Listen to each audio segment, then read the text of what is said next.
बिस्मिल्लाहिर्रहमानिर्रहीम, अस्सलाम वालेकुम। Welcome to my YouTube channel base with Afsha. Students, आज हम करने जा रहे हैं exercise 7C। Exercise basically angles की एक्सरसाइज है। एंगल को कैसे मेजर किया जाता है, एंगल्स की कौन सी टाइप यहाँ पे यूज़ हो रही है, तो सारा एंगल्स के बारे में पहले मैं आपको इन्फॉर्मेशन दे दूँ, उसके बाद हम एक्सरसाइज 7C स्टार्ट करते हैं। अब एंगल्स जो है, एंगल्स की बहुत सारी टाइप्स भी हैं, तो एंगल में कुछ चीज़ें भी हैं, तो उसके बारे में पहले पढ़ते हैं। The two rays are called the side or arms. दो रेज जो होती हैं वो क्या कहलाती हैं, या साइड कहलाती हैं या वो आर्म्स कहलाती हैं। तो ये नीचे आपके सामने फिगर नजर आ रही है, तो ये एक ये रे है और एक ये रे है। ये एक आर्म कहला रही है और एक ये आर्म कहला रही है, ठीक है। उसके बाद देखिए the angle and the point where they meet. अब यहाँ पे आप देख सकते हैं कि यहाँ पे एक एंगल बन रहा है, ठीक है। अब ये जो ए है और ये बी, जो एक ये आर्म है और एक ये आर्म, ये दोनों आर्म्स जो है जिस पॉइंट पर मीट करते हैं उस पॉइंट को वर्टिक्स कहा जाता है। अब यहाँ पे देखें, ये ए पॉइंट, ठीक है, ये ए रे आ रही है, ये वाला एक पॉइंट हो गया, और बी रे आ रही है, एक ये पॉइंट हो गया। दोनों जो है रेज ए और बी दोनों इस पॉइंट पर मीट कर रही हैं, और ये वाला पॉइंट जिस पर दोनों रेज मीट करती हैं वो वर्टिक्स कहलाता है। आपको वर्टिक्स के बारे में इंफॉर्मेशन मिल चुकी है। अब मैं आपको बता देती हूँ एंगल्स के बारे में। Types of angles. एंगल्स की जो टाइप्स हैं उसमें आप देख सकते हैं कि राइट एंगल है, एक्यूट एंगल है, ऑब्ट्यूस एंगल है, स्ट्रेट एंगल है, रिफ्लेक्स एंगल है। अब राइट एंगल आप याद रखें, ये 90 डिग्री के इक्वल होता है। Acute angle less than 90 degree होता है। ऑब्ट्यूस एंगल क्या होता है, ये ग्रेटर देन 90 डिग्री होता है। तो यहाँ पे आपके सामने साथ साथ मैं लिख देती हूँ ताकि आपको इजीली याद रहे। राइट एंगल 90 डिग्री का होता है, acute angle less than 90 degree होता है, ठीक है, 90 डिग्री से लेस देन होता है। ऑब्ट्यूस एंगल ये क्या होता है, ग्रेटर देन 90 डिग्री। यहाँ पे मैं आपके सामने शो कर देती हूँ, greater than 90 degree. Straight angle जो होता है वो 180 डिग्री का होता है, और रिफ्लेक्स एंगल जो होता है वो greater than 180 degree but less than 360 degree. Greater than 180 degree and less then 360 degree, ठीक है। ये मेन चीजें थी जो मैंने आपको बता दी हैं। Types of angles, right angle, acute angle, obtuse angle, straight angle and reflex angle. Exercise 7C में देखिए बच्चों, आपको सबसे पहला जो क्वेश्चन है उसमें फिल इन द ब्लैंक्स है, खाली जगह आपने फिल करनी है। अब आपको मैं बता चुकी हूँ वर्टिक्स क्या होता है, एंगल क्या होता है, टाइप्स ऑफ एंगल्स क्या है। आपने उन चीज़ों को पहले अच्छे तरीके से याद कर लेना है, उसके बाद एक्सरसाइज 7C को सॉल्व करना है। अब यहाँ पे देखिए इन, ठीक है, एंगल MNO यहाँ पे आपके सामने मैं शो कर देती हूँ। ये जैसे, ठीक है, यहाँ पे हमारे पास समझे एक आपकी ये एक M रे है, ठीक है, और ये जो एक यहाँ से जो वर्टिक्स कहलाएगा N कहलाएगा, और ये एक रे O है, यहाँ पे एंगल बन रहा है, ठीक है। तो अब ये देखें in angle MNO, N is the, N जो है वो मैंने आपको बताया है कि एक ये रे और एक ये रे, ठीक है, दोनों जिस पॉइंट पर मीट करती हैं वो उसका वर्टिक्स कहलाता है। अब N जो है वो फिर क्या कहलाएगा, क्योंकि N पॉइंट पर ये दोनों मीट कर रही हैं तो ये इसका वर्टिक्स कहलाएगा। तो यहाँ पे आप लिख सकते हैं वर्टिक्स ऑफ एंगल, क्योंकि यहाँ पे एंगल बन रहा है और ये दो रेज यहाँ पे ज्वाइन हो रही है, मिल रही हैं, तो इसको वर्टिक्स कहेंगे। Right angle is equal to, right angle का मैं आपको बता चुकी हूँ 90 डिग्री के इक्वल होता है, तो यहाँ पे आप 90 डिग्री लिख लेंगे। सी पे देखें an angle less than right angle, ठीक है, राइट एंगल आपको बता चुकी हूँ 90 डिग्री का होता है, और वो एंगल जो 90 डिग्री से कम होता है वो कौन सा एंगल कहलाता है, वो एक्यूट एंगल कहलाता है। तो यहाँ पे आप लिखेंगे एक्यूट एंगल।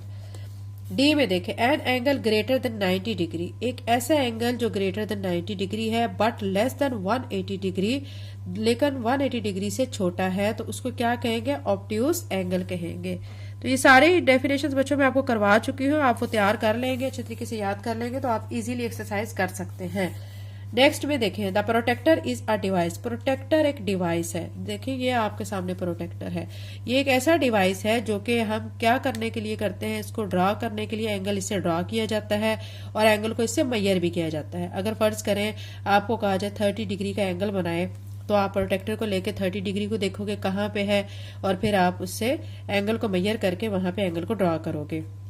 यहाँ पे आप क्या लिखेंगे, protractor is device to draw और मेजर, ठीक है। क्वेश्चन 1 कंप्लीट हो चुका है। क्वेश्चन नंबर 2 करते हैं। State whether the following are true false. आपने ट्रू फॉल्स बताना है। An angle of 80 degree is right angle. वो कह रहे हैं कि 80 डिग्री का जो एंगल है वो क्या राइट एंगल कहलाता है? बिल्कुल भी नहीं बच्चों, आपको पता है कि राइट एंगल 90 डिग्री का बनता है, तो ये स्टेटमेंट फिर क्या हो गई? False. In angle P Q and Q R arms of angle. ये देखें, आपको मैं बता चुकी हूँ पी क्यू आर अगर एक एंगल आपका बनेगा, ठीक है, उसमें पी क्यू और क्यू आर क्या कहलाएंगे? उसके एंगल्स के आर्म्स कहलाएंगे। यहाँ पे मैं आपके सामने शो कर देती हूँ। ये देखें, एक आपको ये देखें, यहाँ से पी लिख देते हैं, यहाँ क्यू लिख देते हैं और यहाँ पे आर, यहाँ पे एंगल बन रहा है। तो ये जो पी क्यू है और ये क्यू आर है, दोनों क्या होंगे? आर्म्स कहलाएंगे एंगल के। तो ये देखें, एक ये आर्म है, शुरू में मैं आपको बता चुकी हूँ, ठीक है, ये एक ये आर्म है, एक ये और एक ये दोनों जो है आर्म्स बनेंगे पी क्यू और क्यू आर। तो ये स्टेटमेंट फिर हमारी क्या है? ट्रू है, टी लिख देंगे। A protractor has 2 scales, upper scale and lower scale. कह रहे हैं कि प्रोटेक्टर के 2 स्केल होते हैं, एक अपर स्केल होता है, एक लोअर स्केल। तो जी हाँ बच्चों, ऐसे ही होता है। ये देखें प्रोटेक्टर, आप इसमें देख सकते हैं कि एक नंबर आपके सामने ऊपर शो किए जा रहे हैं और एक नंबर आपको नीचे शो किए जा रहे हैं। तो ये वाला जो ऊपर शो किए जा रहे हैं ये अपर स्केल कहलाएगा और जो नीचे शो किए जा रहे हैं ये लोअर स्केल कहलाएगा। तो ये स्टेटमेंट ट्रू है, तो यहाँ पे टी लिख लेते हैं। नेक्स्ट में देखिए, N angle of 130 degree is an acute angle. वो कह रहे हैं कि 130 डिग्री का जो एंगल है वो क्या एक्यूट एंगल है? आपको मैं बता चुकी हूँ, एक्यूट एंगल ऐसा एंगल होता है जो कि लेस देन 90 डिग्री होता है। तो ये तो 130 डिग्री है, ये तो ग्रेटर देन 90 डिग्री है। तो ये क्या हुई? स्टेटमेंट फिर फॉल्स हो गई। यानी एक्यूट एंगल का आप याद रख लें कि लेस देन 90 डिग्री होता है। नेक्स्ट में देखें, a protractor has semicircular shape. एक प्रोटेक्टर की सेमी सर्कुलर शेप होती है। देखिए बच्चों, ये प्रोटेक्टर आपके सामने शो कर रही हूँ, ये एक सर्कल है ना, ठीक है, जैसे ये एक सर्कल है, उसका हाफ कट कर दें, ये देखिए हाफ, तो ये आपका प्रोटेक्टर इसको शो करता है, हाफ पार्ट को शो करता है। अगर इसका ही हाफ पार्ट यहाँ पे ऐसे जोड़ दिया जाए तो वो पूरा कंप्लीट एक सर्कल बन जाता है। तो कह रहे प्रोटेक्टर है सेमी सर्कुलर शेप, यानी इसकी सेमी सर्कुलर शेप है, छोटी सर्कुलर शेप है, मतलब हाफ में है ये, तो स्टेटमेंट ट्रू है। तो यहाँ पे टी लिख देते हैं। क्वेश्चन 2 कंप्लीट हो चुका है। क्वेश्चन नंबर 3 करते हैं। Select the correct answer from the given option. Given option से आपने सिलेक्ट करना है करेक्ट आंसर को। The angle made by side of square are. Angle जो है साइड ऑफ स्क्वायर से जो बनता है वो कौन सा एंगल होता है? 180 डिग्री का होता है, 90 डिग्री का होता है, 100 डिग्री का होता है या 0 डिग्री का होता है, ठीक है। तो ये बच्चों 90 डिग्री का एंगल होता है जो कि स्क्वायर के साइड से मेजर किया जाता है। तो हम इसको बी को टिक लगा लेते हैं। नेक्स्ट में बी पार्ट में देखें। बी पार्ट में आपको क्या कहा जा रहा है? इसमें कहा जा रहा है angle P Q R is 80 degree and angle X Y Z is 40 degree, ठीक है। वो कह रहे हैं कि एक 80 डिग्री है, एक 40 डिग्री है। तो बताएं इनका जो एंगल है वो क्या बनेगा, ठीक है। आपने सिंपल सी बात है कि इनको क्या करना है? प्लस करना है दोनों एंगल्स को। 80 डिग्री में 40 डिग्री को ऐड करेंगे तो ये बन जाएगा 120 डिग्री। अब 120 डिग्री को आप देखें कि ये क्या कौन सा एंगल में आ रहा है। देखिए लेस देन 90 डिग्री वो तो एक्यूट एंगल होता है, तो ये तो एक्यूट नहीं है। Equal to 90 degree right angle होता है, तो ये राइट एंगल भी नहीं है। Greater than 90 degree and less than 180 degree वो कहलाता है एन ऑब्ट्यूस एंगल, तो ये ऑब्ट्यूस एंगल की कैटेगरी में आ रहा है। तो डी को हम टिक लगा लेते हैं। नेक्स्ट सी पार्ट में देखें, angle L M N is, ठीक है, ये एल एम एन आपको दिया गया। वो कह रहे हैं बताएं कि ये कौन सा एंगल है? एक्यूट एंगल है, स्ट्रेट एंगल है, ऑब्ट्यूस एंगल है या राइट एंगल है। तो इसको आप बच्चों पहले आप मेजर कर लेंगे, मेजर करके फिर आप बताएंगे कि ये कौन सा एंगल बन रहा है। तो प्रोटेक्टर की मदद से आप इसको मेजर करेंगे। यहाँ पे मैं रख लेती हूँ, ये ना मैंने मेजर किया, तो ये एंगल जो बन रहा है हमारा 20 तक तकरीबन बन रहा है, 20 डिग्री। और 20 डिग्री जो है वो 90 डिग्री से लेस देन है, तो फिर ये हमारा जो 90 डिग्री से लेस देन एंगल होता है वो हमारा एक्यूट एंगल कहलाता है। तो ये एक्यूट एंगल है, ए को टिक लगा लेते हैं। डी पार्ट में देखें, obtuse angle is, obtuse angle कौन सा एंगल होता है? Greater than 180 degree, equal to 90 degree, greater than 90 degree, less than 90 degree. Obtuse angle के बारे में मैं आपको बता चुकी हूँ कि ये एंगल ऐसा एंगल होता है जो कि ग्रेटर देन 90 डिग्री होता है और लेस देन 180 डिग्री होता है। तो यहाँ पे ग्रेटर देन कहा गया 90 डिग्री और ये ग्रेटर देन 180 डिग्री, तो ये तो ऑप्शन है ही नहीं। इक्वल टू 90 डिग्री का भी नहीं है, लेस देन 90 डिग्री का भी नहीं है, क्योंकि इक्वल टू 90 डिग्री तो राइट एंगल बन जाता है, less than 90 degree acute angle बन जाता है, greater than 180 degree reflex angle बन जाता है, लेकिन ग्रेटर देन 90 डिग्री वो ऑब्ट्यूज एंगल होता है। तो हम सी को टिक लगा लेते हैं। ई पार्ट, इसमें आपको कहा जा रहा है एंगल MON इज, MON को आपने मेजर करना है और आपने बताना है कि कौन सा एंगल बनता है। ठीक है, तो इसमें आपको ऑप्शन राइट एंगल की दी गई, एक्यूट की दी गई, स्ट्रेट की दी गई, ऑब्ट्यूज एंगल की दी गई है। तो अब हम यहाँ पे मेजर कर लेते हैं, इसको प्रोटेक्टर को रख लेते हैं। ठीक है, यहाँ पे मैंने प्रोटेक्टर को रखा इस वर्टिक्स के ऊपर और ये लाइन इसके बिल्कुल ऊपर होनी चाहिए, ये लाइन। अब यहाँ पे इसको मेजर करते हैं, तो मेजर करके ये एंगल 110 डिग्री बन रहा है। अब 110 डिग्री जो है वो 90 डिग्री से अबव है और 90 डिग्री से अबव एंगल हमारा कौन सा एंगल होता है? Obtuse angle. देखिए राइट एंगल भी नहीं है, राइट एंगल 90 डिग्री का है। ठीक है, acute angle less than 90 degree, straight angle 180 degree का। अब ये हमारा जो एंगल बना है वो ग्रेटर देन 90 बना है, तो ये ऑब्ट्यूज एंगल होगा। तो हम डी को टिक लगा लेते हैं। क्वेश्चन नंबर 3 कंप्लीट हो चुका है। क्वेश्चन नंबर 4 कर लेते हैं। क्वेश्चन नंबर 4 में आपको कहा गया नेम द फॉलोइंग एंगल्स। आपको ये एंगल्स दिए गए हैं, आपने इनको मेजर करके नेम बताना है कि ये कौन सा एंगल बन रहा है। सबसे पहले जो ए शेप है, ए शेप में आप देखें, मैं प्रोटेक्टर की मदद से मेजर करूंगी। प्रोटेक्टर को आपने इस तरह रखना होता है कि जो इसकी लाइन होती है इस लाइन के बिल्कुल ऊपर हो। ठीक है, अब यहाँ से मैं ये देखें मेजर करूंगी तो ये बिल्कुल 30 डिग्री बन रहा है। तो यहाँ पे लिखेंगे ये जो एंगल बन रहा है 30 डिग्री। और आपको पता है जो 90 डिग्री से लेस देन एंगल बनता है वो एक्यूट एंगल कहलाता है। तो यहाँ पे साथ लिख लें एक्यूट। ठीक है, क्योंकि टाइप बतानी है आपने एंगल के साथ। यहाँ पे देखें बी पार्ट में, अब बी पार्ट में आपको जो फिगर दी गई है उसके हिसाब से हम इसको एडजस्ट कर लेते हैं। तो ये मैंने यहाँ पे रखा वर्टिक्स के, ये देखें बिल्कुल बच्चों ये स्ट्रेट 90 डिग्री का बन रहा है। तो यहाँ पे ये राइट एंगल बन रहा है, तो ये 90 डिग्री और राइट एंगल। ठीक है, साथ एंगल भी लिख लें, ये जस्ट उन्होंने कहा है कि टाइप बताएं तो आप ऐसे भी लिख सकते हैं। सी पार्ट को हमने मेजर किया है तो ये 90 डिग्री के इक्वल आ रहा है, ये भी हमारा क्या बन रहा है? राइट एंगल बन रहा है। यहाँ पे आप लिख लें राइट एंगल।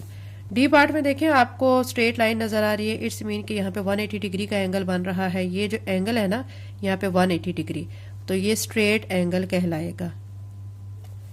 ई में देखें, ई के आप बाहर किस तरफ देख सकते हैं एंगल जो ग्रेटर देन 180 डिग्री होते हैं ना। ठीक है, तो वो रिफ्लेक्स एंगल कहलाते हैं। तो यहाँ पे आप लिख लेंगे रिफ्लेक्स एंगल। एफ पार्ट में देखें, एफ में आपको यहाँ पे जो फिगर दी गई है उसके मुताबिक हम एडजस्ट करके इसको मेजर कर लेते हैं। ये डी को अगर हम यहाँ पे रखते हैं तो ये देख सकते हैं कि ये जो एंगल बनेगा, ठीक है, ये देखें 130 डिग्री तक बन रहा है, यानी ये ग्रेटर देन 90 डिग्री है बट लेस देन 180 डिग्री। तो ये कौन सा एंगल हो गया? Obtuse angle. ठीक है, ये हमारा ऑब्ट्यूज एंगल हो गया। इसमें साथ AN लगा लें क्योंकि वॉवल हरूफ जो स्टार्टिंग में होते हैं उसके लिए AN का वर्ड यूज किया जाता है। ठीक है, याद रख लें। एक्यूट के में भी स्टार्ट में AN लगा लें, एन एक्यूट एंगल। नेक्स्ट में देखें जी पार्ट में, जी पार्ट में भी इसको आप जब मेजर करेंगे, ठीक है, प्रोटेक्टर की मदद से, तो ये भी हमारा क्या बनेगा? एक्यूट एंगल, क्योंकि ये भी लेस देन 90 डिग्री बनेगा। तो यहाँ पे एक्यूट एंगल लिख लेते हैं। ठीक है, अब मेजर भी आपके सामने में कर देती हूँ, बच्चे कंफ्यूज हो जाते हैं, मेजर नहीं करना आ रहा होता। तो प्रोटेक्टर की जो लाइन है ना, इस लाइन के बिल्कुल ऊपर होनी चाहिए और इसका ये जो वर्टिक्स है, वर्टिक्स के बिल्कुल साथ होना चाहिए। अब ये देखें यहाँ जो एंगल बन रहा है तकरीबन 20 डिग्री का बन रहा है। एच में देखें ये बाहर की तरफ एंगल बन रहा है, तो ये रिफ्लेक्स एंगल है। क्वेश्चन नंबर 5 में देखें आपको क्या कहा गया है, इसमें name the arms of these angles. ये आर्म्स के नेम्स आपने लिखने हैं। ठीक है, ये तो बहुत सिंपल सा क्वेश्चन है। ये देखें, ये आपको एक एंगल दिया गया, यहाँ पे एंगल शो हो रहा है, एक AB आर्म है और एक BC है। तो यहाँ पे आप सिंपल क्या लिख लेंगे? AB, ये एक आर्म हो गया, और दूसरा कौन सा है? BC, ये एक आर्म हो गया। अब इस वाली फिगर में देखें तो इसमें आपको यहाँ पे ये देखें, एक तो आ जाएगा WX आर्म और दूसरा आ जाएगा XY। ठीक है, तो यहाँ पे WX और साथ में जो आर्म के लिए ना आप ये शो कर लें, और फिर आपका क्या आ जाएगा, वाई एक्स या एक्स वाई कह लें, ये काम आ जाएगा। ये आपके दो फिगर्स थी, दो फिगर्स के आर्म्स आपको मैंने शो कर दिए। क्वेश्चन नंबर 6 की तरफ चलते हैं। Name the vertices of these angles. Vertices के बारे में मैं आपको बता चुकी हूँ कि वो पॉइंट जहां पे दो आर्म्स जो हैं वो ज्वाइन करते हैं, मिलते हैं, ठीक है। ये देखें, एक एम आर्म जो आर्म है और एक के आर्म है, ठीक है। ये दोनों इस पॉइंट पर एक दूसरे से मीट कर रहे हैं, तो इसको एल पॉइंट का नेम दिया गया है, तो ये वर्टिक्स है, ठीक है। अब आपने बताना है यहाँ से कोई वर्टिक्स कौन सा है। चूंकि हमें पता है कि ये और ये इस पॉइंट पर मिल रहे हैं, तो ये आपको सामने नजर आ रहा है, ये एल है, तो यहाँ पे हम लिख देंगे वर्टिक्स, एल इज वर्टिक्स। ये अब आपके पास बी फिगर है। बी फिगर में आप देखें कि ये एस आर्म है, ये वाला, ठीक है, और ये यू वाला है, ये एस टी है, यू टी। अब ये दोनों जो है कौन से पॉइंट पे एक दूसरे को मीट कर रहे हैं, जहां पे एंगल भी बन रहा है टी पॉइंट पे, ठीक है। तो टी फिर क्या हो गया, वर्टिक्स, तो आप लिखेंगे T is vertices. Question number 6 बच्चों कंप्लीट हो चुका है। बाकी के क्वेश्चन नेक्स्ट वीडियो में इंशाल्लाह करेंगे। चैनल पे नए हैं तो चैनल को सब्सक्राइब करें, वीडियो को लाइक करें। Thank you and Allah Hafiz.